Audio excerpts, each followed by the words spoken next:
এত কিছু যে ঘটে গিয়েছে তুই আমাকে একবারও জানানোর প্রয়োজন মনে করিসনি? Sorry daddy. ছেলেটার কোনো নাম্বার আছে? ওকে ফোন লাগা। হ্যাঁ জান বলো। কতটা অসভ্য! তুমি কোথায় আছো? আমি তো তোমার মনের মধ্যেই আছি। শ্বশুর মশাই কিছু বলছে নাকি? তুমি জানলে কি করে? তুমি যেখানে এসেছো ও সব জেনে গেছে। হাই শ্বশুর মশাই। তুই কাকে কি বলছিস জানিস? আমি হোম মিনিস্টার।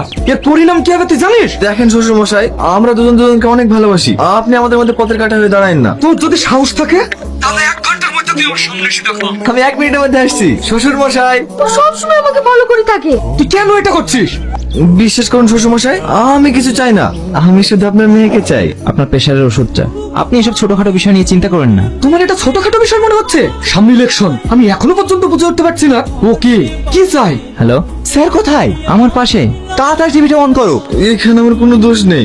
আমি শুধু অনুষ্ঠান মেয়েকে ভালোবেসেছিলাম। আমার ভালোবাসার মধ্যে একটু ভেজাল নাই। বলে কি মারি? কিন্তু কাউকে ভালোবাসলে যে তার পরিণাম এমন হবে আমি ভাবতেও পারিনি। আমি ওকে কখন মারলাম? ওই তো আমার লোককে মেরে গেল। ও এরকমই ড্যাডি। আপনাকে যে হোম মিনিস্টারের লোকেই মেরেছে, এর প্রমাণ কি আছে? প্রমাণ চান? তোকে এখনো বলছি তুই আমার মেয়ের পিছন ছেড়ে দে, না হলে তোকে আমাদের সব লোককে ফোন কর। ও কে, কোথা থেকে এসেছে, ও কি চাই, এই সব ডিটেলস আমার 1 ঘন্টার মধ্যে চাই। Okay sir. হ্যাঁ স্যার বলুন। তোমরা বাপ মেয়েতে কি লাগিয়েছো?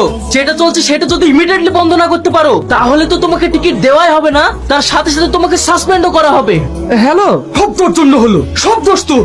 সামনে ভোট, এখন আমি কি করব? আপনি আপনার মেয়ের সঙ্গে ওর বিয়ে দিয়ে দিন। এই মুহূর্তে আপনি আপনার মেয়ের সঙ্গে ওর এঙ্গেজমেন্টটা ঘোষণা করে দিন, তাহলে সবাই জানবে আপনি কতটা মহান। একটা সাধারণ ছেলেকে আপনার জামাই বানাচ্ছেন। এই খুশিতে ছেলেটারও মুখ বন্ধ হয়ে যাবে আর পার্টিও আপনাকে টিকিটটা দিয়ে দেবে। এরপর ভোটটা বেরিয়ে গেলে মানুষ কি অ্যাক্সিডেন্টে মরে না? ড্যাডি, আমি এ বিয়ে করবো না। শোন, আমাদের এই গদিটা টিকিয়ে রাখার জন্য তোকে এই কাজটা করতে হবে।